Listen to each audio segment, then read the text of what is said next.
Ready. I'd like to welcome you to the July 20th, 2022 City Council meeting. Roll call of officers. Councilmember D. Cragen, a recovering Heather Newsom. It's like, did you forget my name? No, I just, Naomi Diaz. We have Caleb Staff by phone. Jason Upchurch is absent. And I'd like to make a motion to excuse Jason Upchurch. All in favor? Aye. Motion carried. Community Service Director, Roger Krieger. City Clerk Treasurer, Debbie Cragen. I'd like to ask you to stand for tonight's invocation. It's by Pastor Casey Ryan. From Philippians, the Lord is near. Do not be anxious about anything, but in every situation, by prayer and petition, with thanksgiving, present your requests to God, and the peace of God, which transcends all understandings, will guard your hearts and minds in Christ Jesus. Lord, we come before you. We ask for your patience and your guidance. Lord, we ask that you would guide us and direct us this evening in public and also in our private lives, Lord. I ask that any thoughts or frustrations that we might have that come with us into this room, you would calm those so that we could think clearly, and that you would move in this community in such a way that would bring glory and honor. And in Jesus' name we pray. Amen. Amen. Pledge of allegiance. I pledge allegiance to the flag of the United States of America and to the republic for which it stands, one nation, under God, indivisible, with liberty and justice for all. Thank you, Pastor Casey.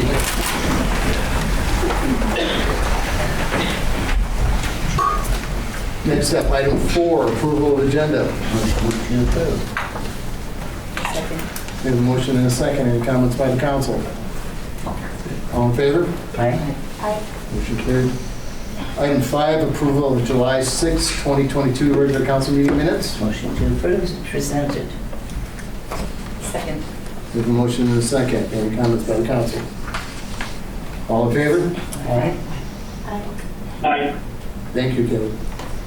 Item 6, new business. Letter A, notice of acceptance of work for Crawford, Colville, Roundabout, and North Colville reconstruction. Roger, you want to fill us in on that?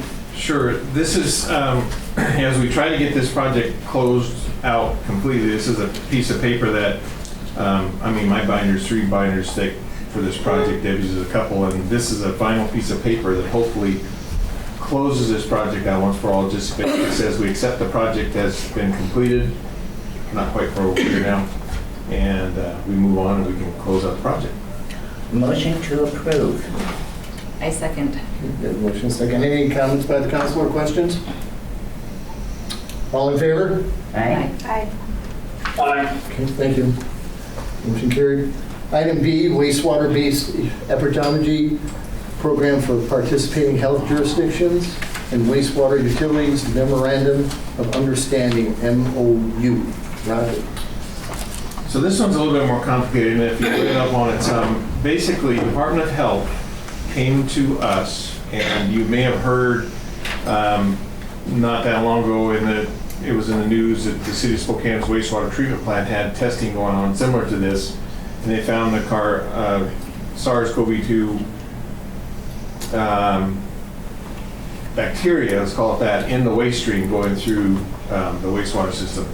And so Department of Health had received a grant through CDC trying to get not only this particular item tested for in the wastewater system, as they say basically that the wastewater stream is an early precursor and shows some of these tendencies.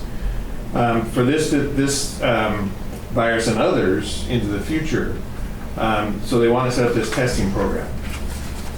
What they require of us simply is to use our existing lab equipment to take the samples and mail them back to them. We have devices that we sample the wastewater. We can sample on a daily basis on a 24-hour period. And so it's a matter of us setting up that sampler, putting it in bottles and shipping them back and forth. They pay all the postage, they pay any of the shipping, any of those costs, supposedly, is all on them. None of that's on us. It's just our time to pull that sample. So this memorandum of understanding has went through our city attorney, and there were some discussions back and forth. And then it finally came back from Department of Health asking us to sign to voluntarily start sampling again, and kind of lays out the rules of what we're doing and why and what they're going to do, the data, who owns the data, where it's going to be accessible, and those kind of things. It's not a hard thing for us to do. It's one of those things where it's not supposed to be used as part of our permitting process in the future, but it's one of those items that always has to be watched, Yes. because that has happened in the past as it related to the wastewater spray farm. They did some studying, and then they wanted to use that as part of our permit. And we had to struggle a little bit to get that back out. So that's why we insist on an agreement, something like this, at least establish the rules and the baselines it's written. It doesn't mean things won't change in a couple of years when they get the results. But anyway, so it's before you. It's really a call that you guys need to confirm. Ultimately, the way it's set up is it's set up for my signature online, so it's not one that Tim signed. So it's we motion to enter in and allow me to sign it. But is there questions on the thing that you have? Yeah, number one, I don't have any problem with testing and retesting because you never know what's going to get into the water. And I'll make a motion to approve it. I have a question, actually. Go ahead. So where it says identifying potential virus hotspots and then confirming or challenging downward trends, what will they do with that information? Well, so right now they're requiring us to test at the plant. Okay, so it all comes into one sampling spot.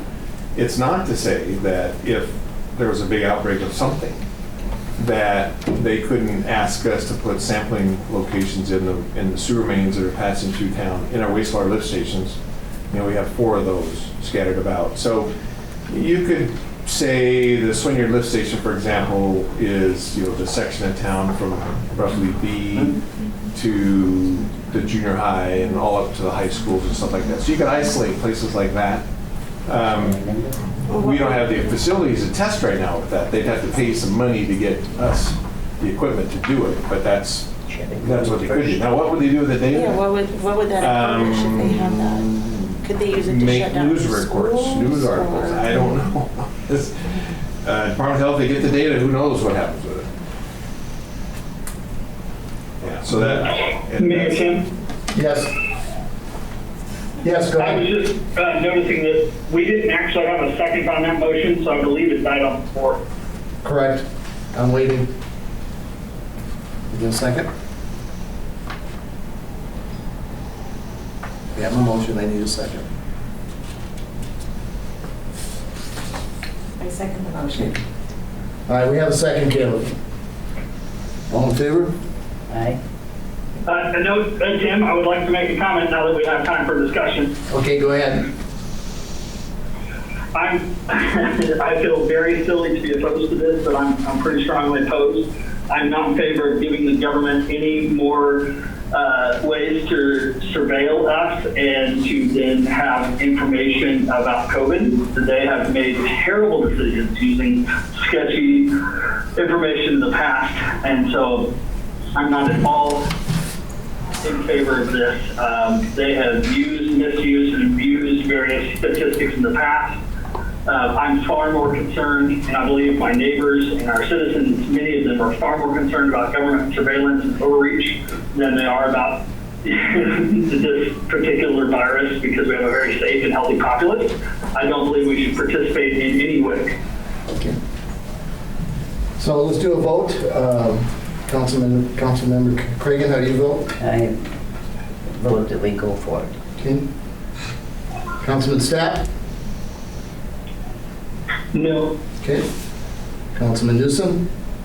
No. Councilman Diaz? No. Motion denied. Next up, item C, change order number 1, North Dalton Well. Number 1, rehabilitation drilling, Carpenter Drilling, LLC. Roger? So, lots of paper for a small change order, but basically on the second page, it gives you the 3 items that are happening. There actually are some we intended on drilling 50 feet. We hit granite or basalt at 47 feet, so the drilling stopped there. So there's actually a couple savings per foot, but then the temporary well casing going down based on the soils we were drilling through required it to be extended 27 feet, as it says, instead of the depth it was supposed to be. So it's basically there's 2 deducts and an add there. Plus we're adding 45 days the overall contract for them to get done. But hopefully you'll approve this change order as part of the project. We're getting close to being done pump test tomorrow. Motion to approve. Second. We have a motion and a second. Any comments or questions by the council? Caleb, do you have any questions? No, sir, this makes a lot of sense. Okay. All in favor? Aye. Aye. Motion carried. Item D, Architectural Services Selection Committee appointment. That's me. The city received 4 responsive applications to the City of Deer Park request for architectural services, invitation to propose. It's an RFP dated May 24th, 2022. Approved by the City Council on May 18th, 2022. Section 6, or 4 rather, of the RFP requires that the mayor appoint a selection committee to review the proposals. Section 4 of the RFP further requires the City Council to confirm the mayor's appointments. My suggestion is that the City Council confirm the appointments of the following individuals to the selection committee. Number 1 is myself. Number 2 is Community Service Director Roger Krieger. Number 3 is Councilmember Naomi Diaz. Number 4, Councilman Stapp, who is also the chair. Hazel McGilrain, Mary Vlope, Kim Farrell, Mary Lee Schultz, and Scott Campbell. So I need a motion. Motion Do to, we need motion to approve. Okay. Second. We have a I'll mo- second. Okay, we have a motion and a second. Any comments or questions by the council?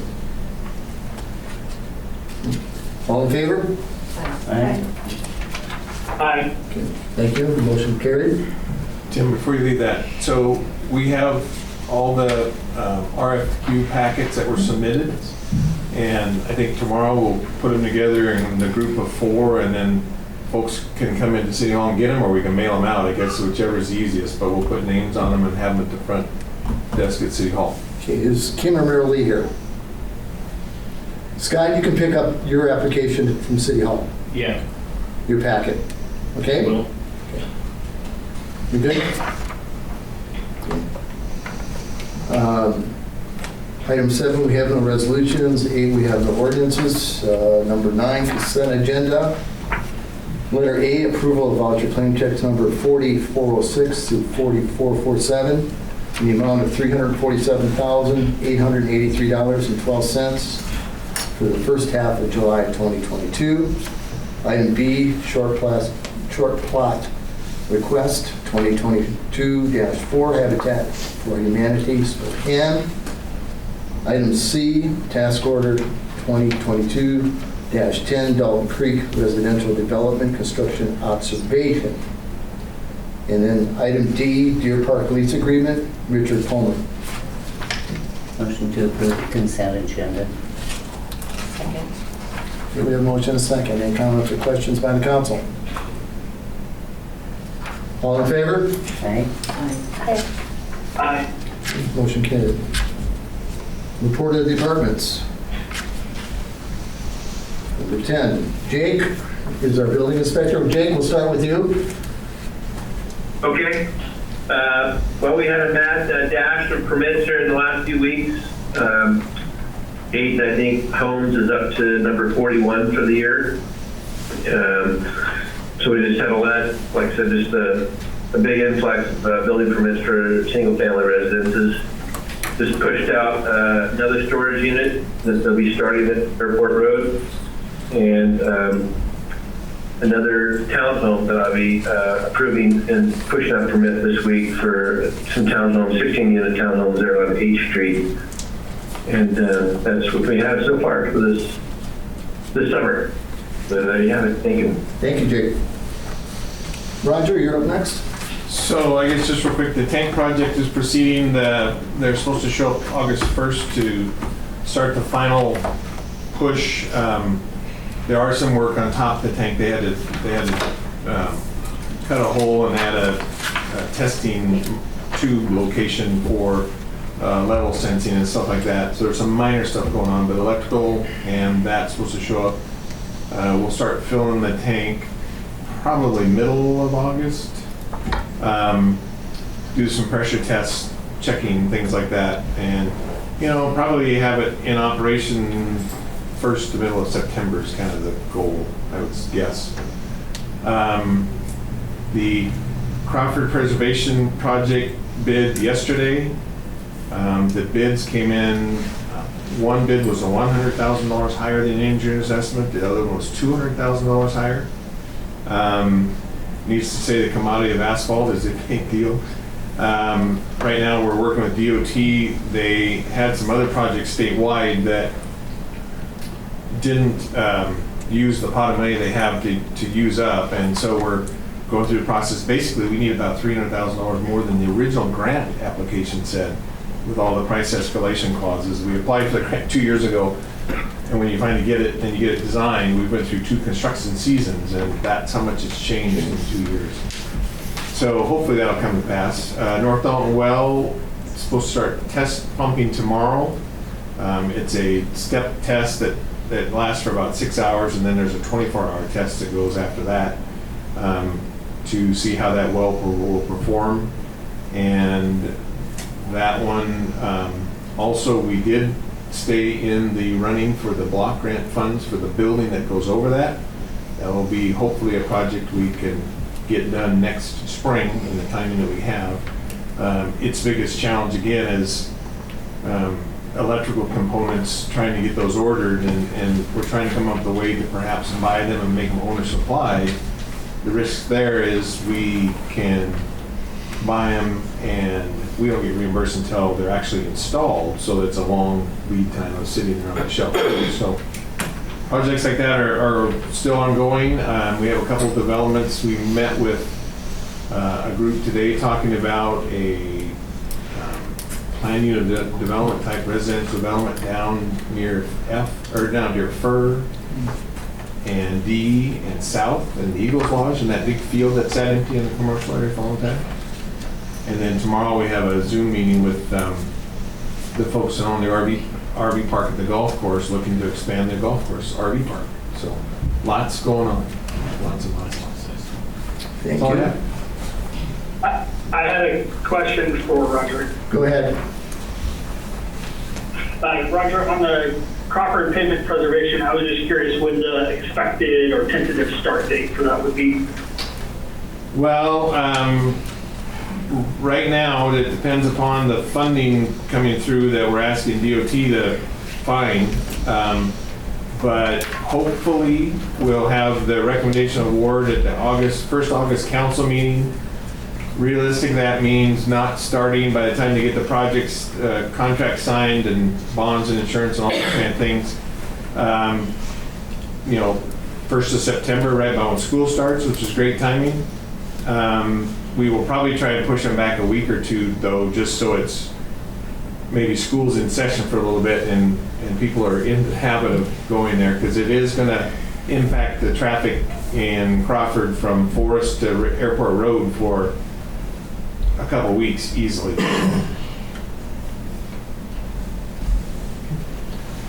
Thank you. That's what I was curious about. Okay. Daryl, you're up next. Daryl, Airport Manager.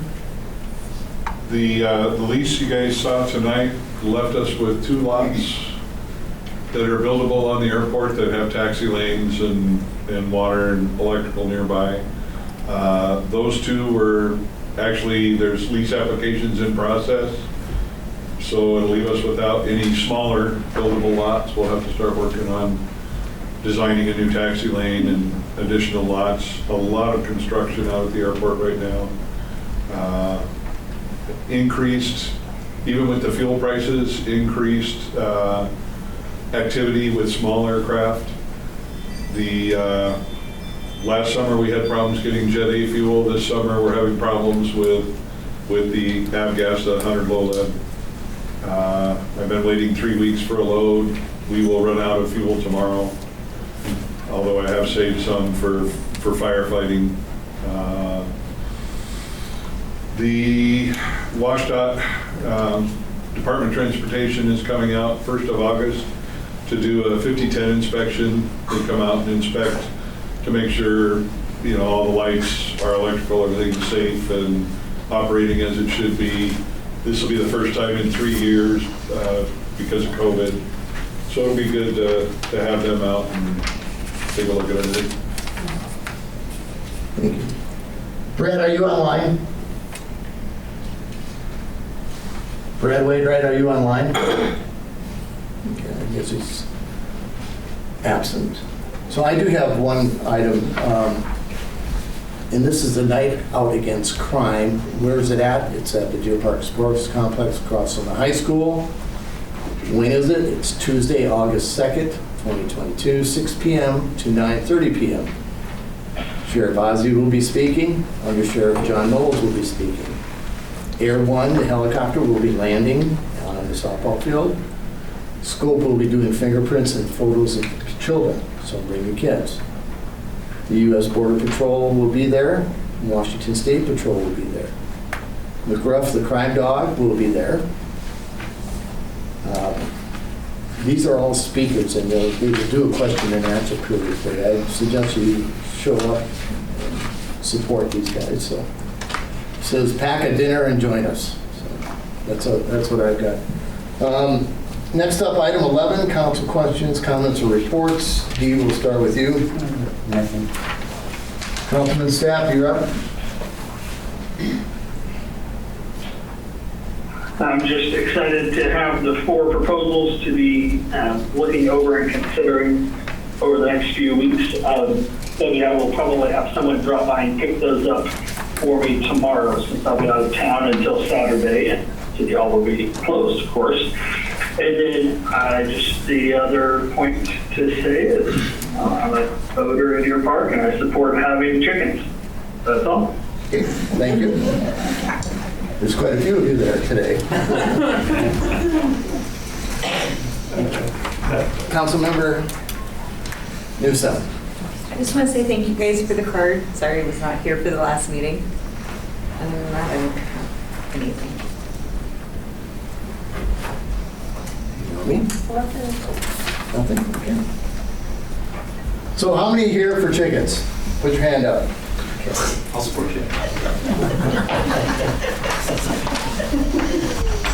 So the next item is item 12, interested citizens, oral communications, requests and comments from the audience on unrelated agenda items. Now, you have a petition. Nothing stays quiet in Deer Park for long. So, I will let you speak, and then we were going to have a counter speak. okay. Okay, so Okay. Your name. My name is Mary Hathaway, Okay. and the only class I got a bad grade in high school was because I refused to do speeches because I don't like it. So please bear with me. I just would like a few minutes of your time. I wrote it down, so I'm just going to read it. I am a citizen of Deer Park, and I do want to thank you guys all for the work that you're doing. I do have a concern and a solution that I would like to share with you. Food shortages and outrageous inflation have caused many folks in our town to be struggling. Parents are trying to juggle paying for gas to get to work while still putting food on the table. Many are finding it more and more impossible. Most economists and even the White House have said that they believe these supply issues are only going to become far worse. I think we can agree that Deer Park children should not have to worry about having food enough to eat. The solution is simple. Give back to landowners what many feel never should have been taken away in the first place. We need to allow people to raise hens and ducks. Many towns and cities, believe it or not, even Washington, D.C. and New York and Seattle allow goats. This could supply meat, eggs, milk, and cheese to family, no matter what the supply chain is doing. It's an obvious solution. Thinking they can all just run down to the food bank would be very insensitive and not very well informed. The lines at the food banks are getting very long. One resident recently, this week, just told me that over 200 Deer Park families showed up to Faith Lutheran Church as part of a second harvest food distribution event. That is a lot of hungry families for one small town. Do we look the other way, unfeelingly send them off to another food bank, or do we take some action? Food banks across America are struggling with the loss of purchasing power like everyone else. They cannot always cater to individual allergies or medical diets. Even food banks admit that they don't always have the healthiest food to give. Many cannot leave work to get there. Most importantly, why would any person want to create dependence on others instead of helping them take care of themselves? Our family personally gives out bags of needed supplies every year to the homeless in Spokane. Our family has volunteered, donated, and tried to serve the needy. We are not against food banks. It just should not be the only fallback option. Independence, however, when possible, is far better for our families, our children, and our community.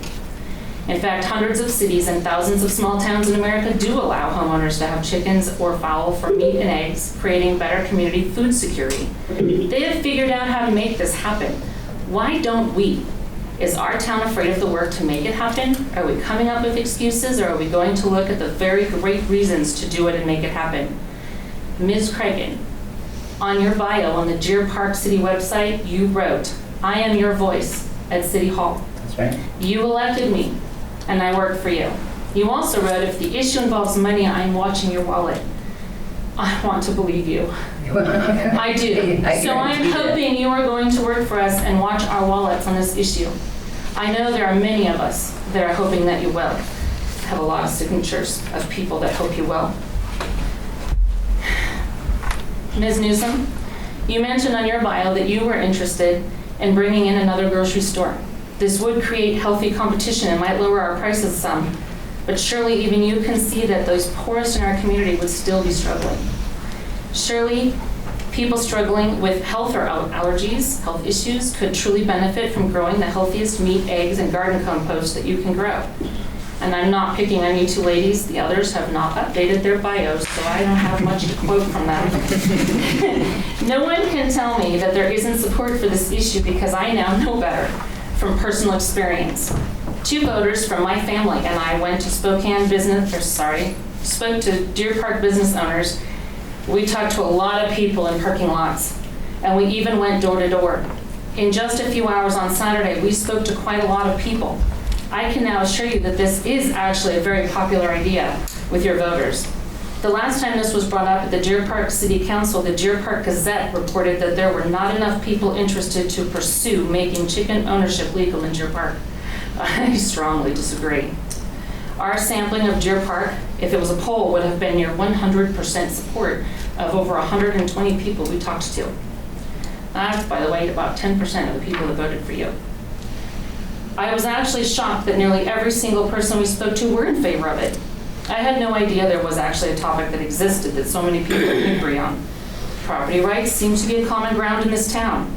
Some are shocked that chickens and ducks were not legal already, when most places allow it with so little trouble. Not only that, we really didn't come across anyone that told us that they didn't support it. If the majority didn't support it, don't you think we would have come across at least a few? And I know that you've probably brought in a few people, but I went out and talked to a lot of people in this town all at once in a few hours, and not one of them said no. This leaves me to think there are far fewer people opposed to it than you might think. There is indeed great interest. Many folks expressed they would like to have them for their enjoyment. Others said they would like the option to be legal, in case they wanted or needed them in the future down the road, or for their neighbors that wanted them now. Many expressed a great need for them. Most folks commented it should be legal whether or not they personally wanted chickens or not.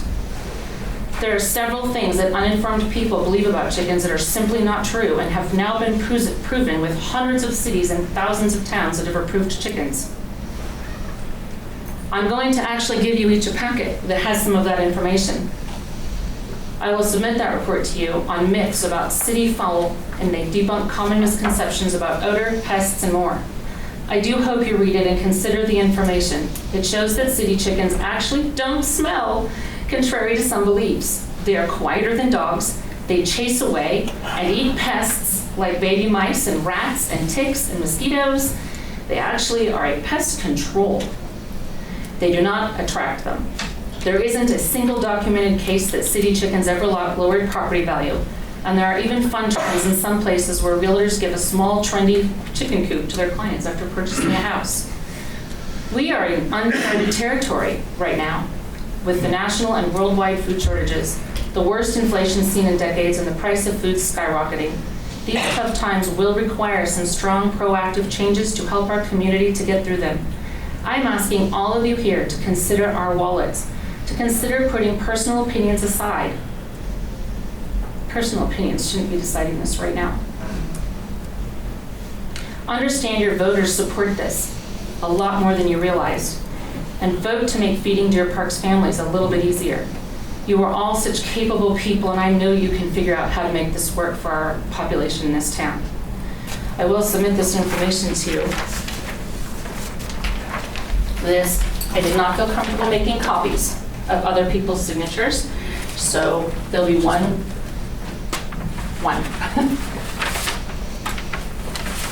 You can also give Jason's and Caleb's. So I'll give you 3.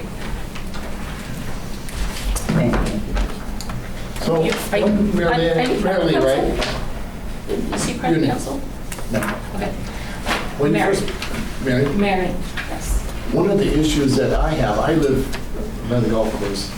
We have an HOA, and there's 5 to 6 HOAs in town representing 565 households. They are not allowed. Not yet, Nick. They are not allowed. This is not a simple process. This is the zoning process that needs to go, and I'll let Roger speak on that. He'll go through what it takes to change this procedure. It isn't a simple vote by these people. I understand that, but I know that hundreds of cities and thousands of small towns have gotten it together to figure it out, so I know you guys can do it. I think it's time to start this process. Our community may need it. But thank you for your time.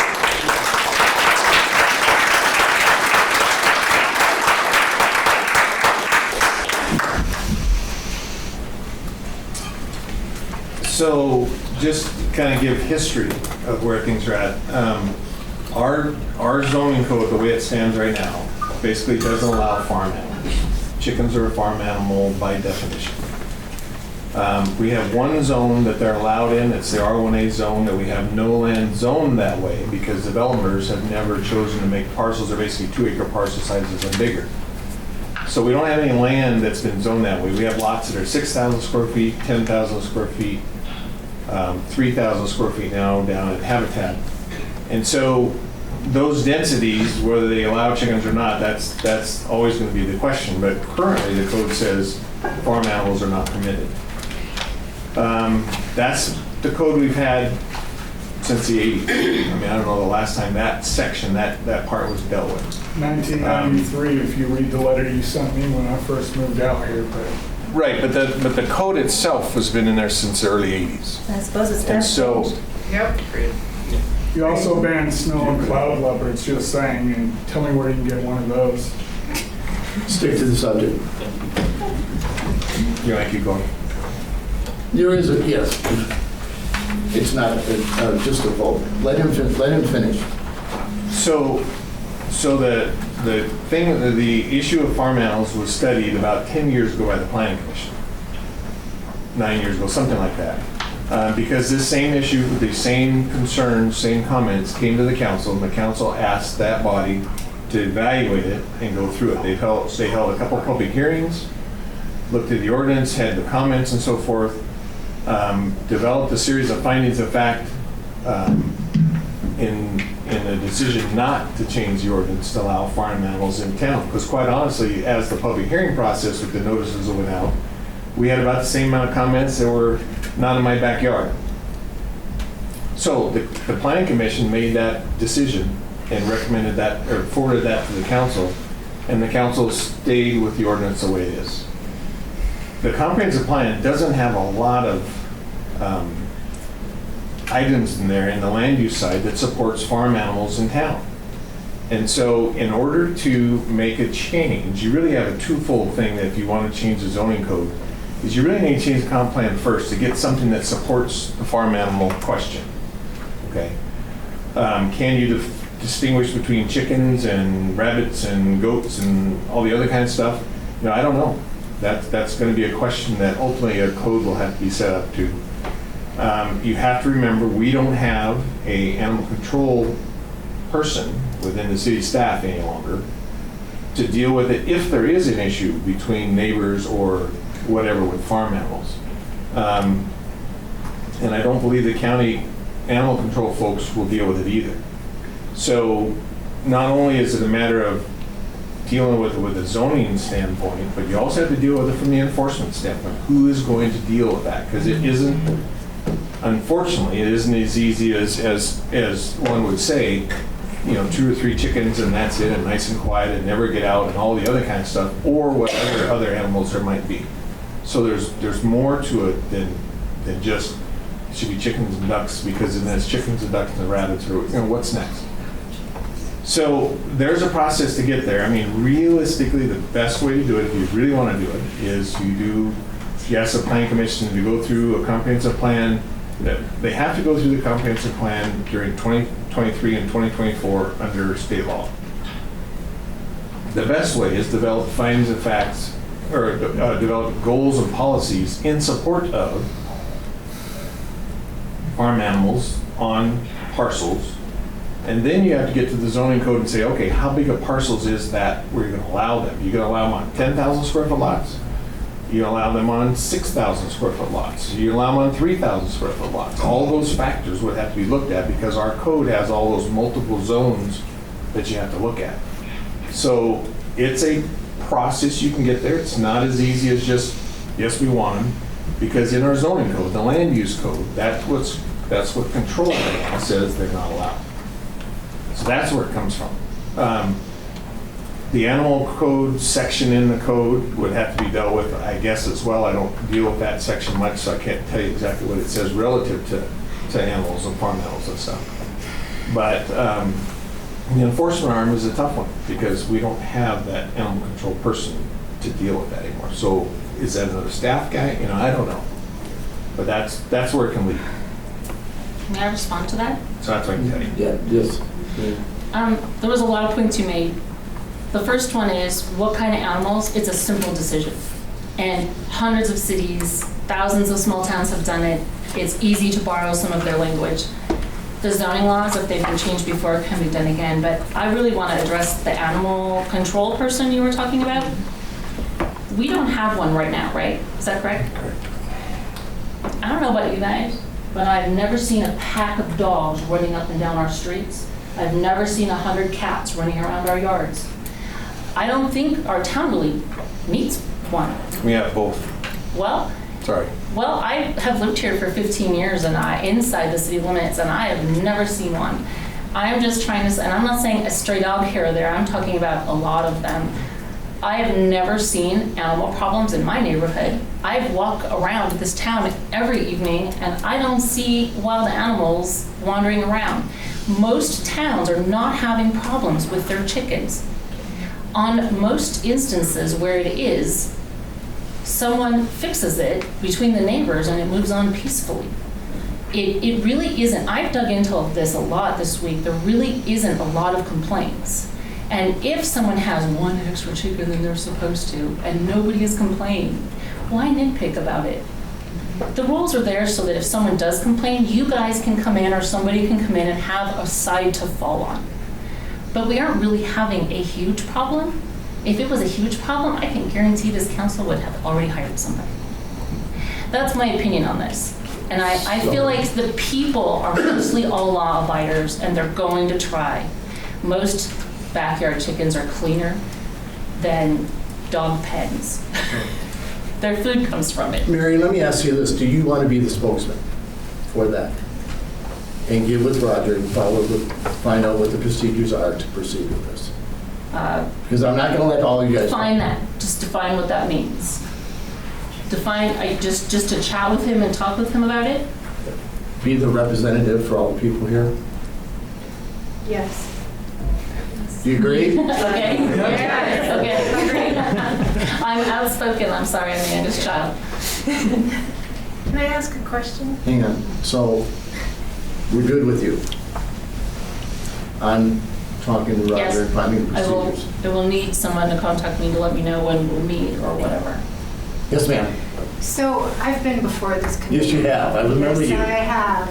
I did it all wrong. I should have been talking to you. But I came to this committee with packets and everything and did my research and gave up my time from work to show up. So my question is instead of reinventing the wheel and causing a lot of work to get this done and to change ordinances, Spokane has done it. Other cities have done it. And as far as how big a lot is, what is Spokane doing? They're a 5,000 whole feet. lot more congested than Deer Park is. So why cause a whole bunch of additional work when you can be gleaning information from other cities? Amateurs imitate professional steel. Nick, you're the last one I'm going to take. All right, so when I moved out here 2 years ago, I was told by both my realtor and the seller's realtor that we could have them. Within 30 days, I received a letter threatening me with a $500 a day fine by Roger Krieger and the city attorney. I petitioned the council at the time, which some of these people were not on, to put it to a vote of the citizens, and if it passes, then to make it so. And last time I checked, I mean, I'm a U.S. Army combat vet, what the hell do I know, pardon my French, but doesn't the Constitution start off with "we the people" in all caps, or am I misled? So what is this? We need to do this, we need to do this. You either do it or you don't, or you risk your job as a city council member and mayor, and we'll put someone there that will listen to the people. That's your job. Not to tell us no to every little thing we, the citizens, want. Because I think $80,000 painting a water tower is obsessive. You know? So Mary will be your contact, correct? Yeah. Okay. We good? Yeah. Any other subject other than chickens? Yes, ma'am. It is chickens, but I personally cannot have chickens. I rent my house. I've been here in the same house for 11 years. As long as people know the difference between roosters and chickens, I have no problem with it. And if there isn't an animal control officer, what I can tell you is I'd rather a chicken chase after my kid than a dog.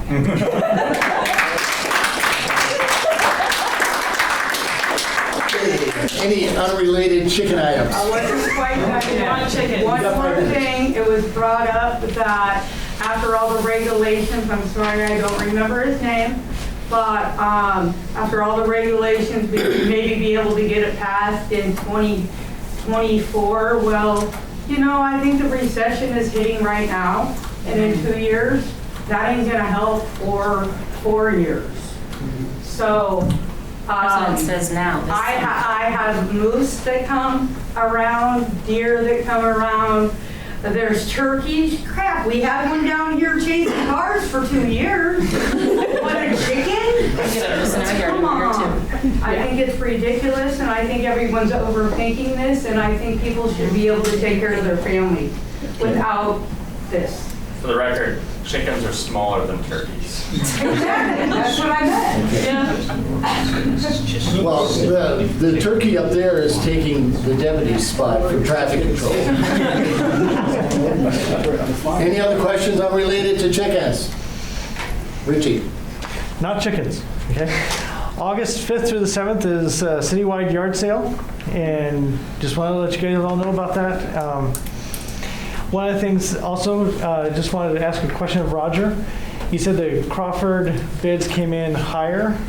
He said $200,000 higher. What was the total cost that they were estimating for that?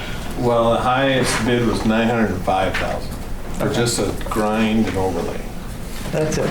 That's it. Okay, that's it for me.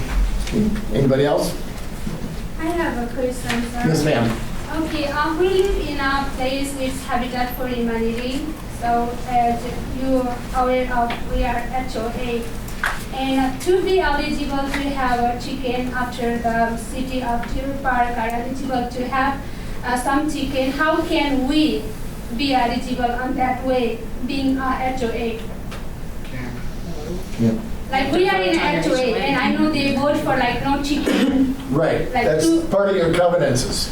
Yes, CCR. to make it happen, to have a chicken in everybody's house, what can we do? Can we get a vote of citizens who are living on HOA place and make it happen that we can have a chicken? Take it to your Spokane board. We live here in Deer Park. I know that, but your Spokane is your leader. Spokane Habitat and Humanity gives them. Yes. That's where you need to go. Yeah, it's our HOA. It's not the county. It's the HOA, we have to do it next week.